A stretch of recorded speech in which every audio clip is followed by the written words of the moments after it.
खुलुमबाय लोगोफोर, गोजोन फुंबिलि बयनिसिमबो। नोंथांमोनखौ बड' इनफ' पइन्ट चेनेलाव बयखौबो बरायनाय बावहरग्रोनाय जाबाय। आं दिनै नोंथांमोननि सिगाङाव राशि बायदियै दिनैनि सानसेनि फानजामुथिखौ फरायथिनो लादों। आसा खालामो नोंथांमोना भिडिअ'खौ नायनो मोजां मोनगोन। दिनै 16 एप्रिल 2026 मायथाइ एबा 2 बैसाग दान 1432 मायथाइ बृहस्पतिबार। गिबियावनो दङ मेष राशि। दिनै नोंथाङा गावनि गेजेराव गोदान थुलुंगा आरो रोखा सानस्रि जौगाहोगोन। खामानिफोरखौ थाबैनो फोजोबनायनि लुबैनाया नोंथांखौ सिगांथिं लांगोन। नोंथांनि खामानियाव नाजानाया सिनायथि मोननो हागौ। रांखान्थियारि बिथिङाव सांग्रां जानानै लानाय थिरांथाफोरा मुलाम्फा गोनां जागोन। नखरजों सम हगारनाया गोजोन लाबोगोन। मोनसे गोदान जागायनायनि इसारा थानो हागौ। मोनाबिलियाव नोंथांनि गोसोआ गोसो गुदुं थागोन। नोंथांनि बिथांखिफोरा थार लामाजों थांगोन आरो नोंथाङा दावगानायनि मोनसे गोदान लामा मोनगोन। नोंथाङा सासे खाथिनि सुबुंनिफ्राय हेफाजाब मोनगोन। नोंथांनि दिनैनि खाफालगोनां दिगआ जादों सानजा खोला, खाफालगोनां अनजिमाया जादों 7 आरो खाफालगोनां गाबआ जादों रोजा गोजा गाब। वृषभ राशि। दिनै नोंथांनि धैर्य आरो गियानआ नोंथांखौ थार थिरांथा लानायाव मदद होगोन। नोंथांनि खामानियाव दिदोमथि लाखिनाया जाफुंसार जागोन। रांखान्थियारि बिथिङाव समानथि लाखिनाया गोनांथार जागोन। नखरजों सोमोन्दोआ गोरोबलायनानै थागोन। मोनसे गोनांथार आयदानि सायाव मोजां फिथाय मोननो हायो। जोबनायाव नोंथांनि गोसोआ गोजोन मोनगोन। नोंथांनि खस्थ'नि फिथाय मोनगोन आरो लासै-लासै थासारिया नोंथांनि फारसे गिदिंगोन। गोजाम रां थिसननायनिफ्राय मुलाम्फा जानायनि जाथावना दं। नोंथांनि दिनैनि खाफालगोनां दिगआ जादों सोनाब, खाफालगोनां अनजिमाया जादों 11 आरो खाफालगोनां गाबआ जादों क्रिम गुफुर गाब। मिथुन राशि। दिनै नोंथांनि सोलो आरो गियानजों गोबां खामानिफोरखौ जाफुंहोनो हायो। नोंथांनि खामानि मावनाय जायगायाव गोदान खाबुफोर सोमजिनो हागौ। रांखान्थियारि बिथिङाव सांग्रां थानाया गोनांथार। नखरनि आबहावाया गोजोनथाव थागोन। नोंथाङा लोगोफोरनिफ्राय हेफाजाब मोनगोन। मोनसे गोदान बिथांखि जागायनो हागौ। मोनाबिलियाव नोंथांनि गोसोआ खुसि जागोन। नोंथांनि सोरजिथाया बांगोन आरो नोंथाङा गोदान सानस्रिफोराव खामानि मावगोन। हरखाबनो मोनसे खाबुआ नोंथांनि थाखाय मुलाम्फा गोनां जानो हागौ। नोंथांनि दिनैनि खाफालगोनां दिगआ जादों साहा, खाफालगोनां अनजिमाया जादों 15 आरो खाफालगोनां गाबआ जादों रेजें निला गाब। कर्क राशि। दिनै नोंथांनि गोजोन आरो धैर्यगोनां आखुआ नोंथांनि थाखाय मुलाम्फा गोनां जागोन। खामानिफोराव जौगानाया लासै-लासै जागोन। रांखान्थियारि हालोदआ नरमेल थागोन। नखरनि हेफाजाबआ नोंथांखौ गोख्रों खालामगोन। मोनसे गोजाम खामानिखौ फोजोबनायनि खाबु मोननो हागौ। मोनाबिलियाव नोंथाङा गोसोआरि गोजोनखौ मोनगोन। नोंथांनि गावजों गाव फोथायनाया बांगोन। गोसोआरि महरै नोंथाङा गोख्रों मोनदांगोन आरो सोमोन्दोफोराव जौगागोन। साना गोजोनथाव जोबलांगोन। नोंथांनि दिनैनि खाफालगोनां दिगआ जादों खोला, खाफालगोनां अनजिमाया जादों 19 आरो खाफालगोनां गाबआ जादों रेजें गलाब गाब। सिंह राशि। दिनै नोंथांनि फोथायथि आरो गोहो मोन्नैआबो गोजौआव थागोन। खामानि थिलियाव नोंथांनि खस्थ'खौ बाखनायथाव जानो हागौ। गोदान बिबानफोर मोन्नायनि जाथावना दं जाय नोंथांनि रोंगौथिखौ बांहोगोन। रांखान्थियारि थासारिया समानथि थागोन आरो आयनि गोदान फुंखाबो सोमजिनो हागौ।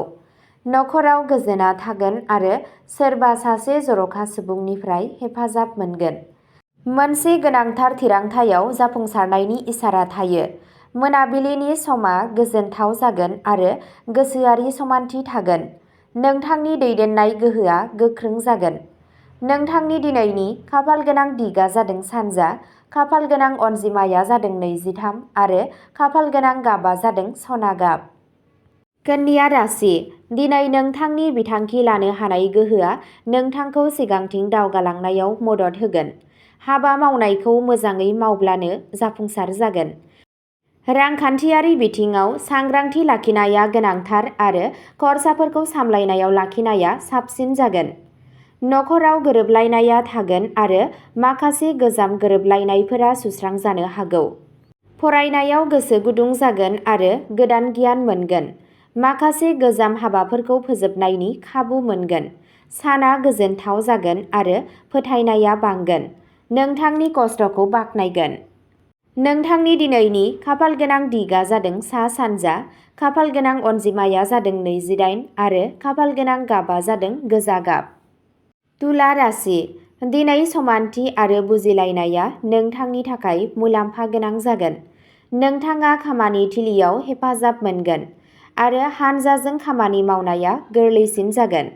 रांखान्थियारि हालोदा साबसिन जानो हागौ आरो माखासे आद्रा थानाय रांखौ मोननो हागौ। नखराव गोजोननि आबहावा थागोन आरो सोमोन्दोफोरा गोदै जागोन।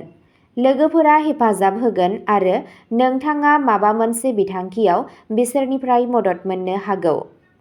नोंथाङा मोनसे गोदान मावथांखिनि सायाव खामानि मावनो जागायनो हायो। मोनाबिलियाव नोंथांनि गोसोआ खुसि जागोन आरो नोंथाङा मोजां गोहोखौ मोनदांगोन। नोंथांनि दिनैनि खाफालगोनां दिगा जादों सोनाब-खोला, खाफालगोनां अनजिमाया जादों 32 आरो खाफालगोनां गाबआ जादों रेजें फान्थाव गाब। वृश्चिक राशि। दिनै नोंथांनि गोथौवै साननो हानाय गोहोआ नोंथांखौ जाफुंसारहोगोन। खामानिफोराव धैर्य लाखिनाया गोनां जागोन आरो हाखु-दाखु खालामनायनिफ्राय गोजानाव थानाया साबसिन जागोन। रांखान्थियारि बिथिङाव सांग्रां जा आरो नाङै खरसाफोरनिफ्राय गोजानाव था। नोंथाङा नखराव हेफाजाब मोनगोन आरो मोनसे गोजाम जेंनानि सुस्रांनायनि राहा मोननो हागोन। फोथायथिया बांगोन आरो नोंथाङा गावनि थिरांथायाव गोख्रों थागोन। माबेबा गोनांथार हाबायाव जाफुंसार जानायनि नेरसोन दं। साननि जोबनायथिं नोंथाङा गोजोननाय आरो दिदोमथि मोनगोन। नोंथांनि दिनैनि खाफालगोनां दिगा जादों सा-सोनाब, खाफालगोनां अनजिमाया जादों 7 आरो खाफालगोनां गाबआ जादों मुगा गोजा गाब। धनु राशि। दिनै नोंथांनि थुलुंगाखांनाय आरो गोहोआ नोंथांखौ सिगांथिं दावगाहोगोन। नोंथाङा नोंथांनि खामानि ओनसोलाव जाफुंसारनायनि नेरसोन मोननो हागौ आरो गोदान बिबानफोर होनो हागौ। रांखान्थियारि बिथिङाव समानथि लाखि आरो साननानै थिरांथा ला। नोंथाङा नखरनिफ्राय हेफाजाब मोनगोन आरो नखरनि आबहावाया मोजां थागोन। दावबायनायनि खाबु दं, जाय नोंथांनि थाखाय मुलाम्फा गोनां जागोन। मोनसे गोदान बिथांखिनि सायाव खामानि मावनाया जागायनो हागौ। मोनाबिलिया रंजाथाव जागोन आरो नोंथांनि गोसोआ खुसि जागोन। नोंथांनि दिनैनि खाफालगोनां दिगा जादों खोला, खाफालगोनां अनजिमाया जादों 39 आरो खाफालगोनां गाबआ जादों खमला गोजा गाब। मकर राशि। दिनै नोंथांनि नाजानाय आरो बावसोमनायनि फिथाइ मोनगोन। खामानिफोराव गोरोबलायनाया मोजां फिथाइ होगोन। रांखान्थियारि हालोदा जौगानो हागौ आरो खामायनायनि गोदान खाबु सोमजिनो हागौ। नोंथाङा नखरनिफ्राय हेफाजाब मोनगोन आरो बैसोगोरानिफ्राय दैदेननाया मुलाम्फा जागोन। नोंथाङा मोनसे गोनां खामानियाव जाफुंसार जागोन। गावजों गाव फोथायनाया बांगोन आरो थिरांथा लानो हानाय गोहोआ गोख्रों जागोन। जोबनायाव गोजोननाय आरो दिदोमथि थागोन। नोंथांनि दिनैनि खाफालगोनां दिगा जादों सोनाब, खाफालगोनां अनजिमाया जादों 47 आरो खाफालगोनां गाबआ जादों रोजा गोथां गाब। कुम्भ राशि। दिनै नोंथांनि सोरजिथाया नोंथांखौ सिगांथिं दावगालांनायाव मदद होगोन। खामानि थिलियाव गोदान सानस्रिफोरखौ बाख्नायनाय जागोन आरो नोंथाङा मोनसे आलादा सिनायथि सोरजिगोन। रांखान्थियारि महरै थासारिया नर्मेल जागोन, नाथाय लासै-लासै जौगानाया जाथावना। नखरजों सम थानाया गोजोनथाव जागोन आरो सोमोन्दोफोरा गोख्रों जागोन।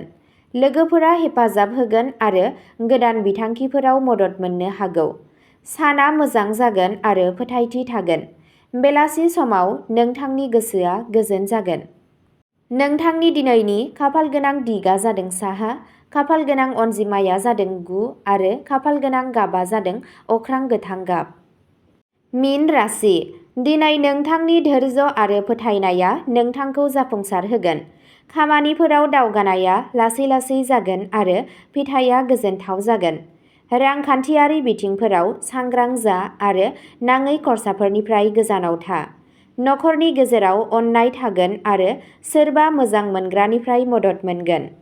गोसोआ सिरि थागोन। मोनसे गोनां थिरांथायाव मुलाम्फा जागोन। जोबनायाव गोजोननाय आरो समानथाया थागोन।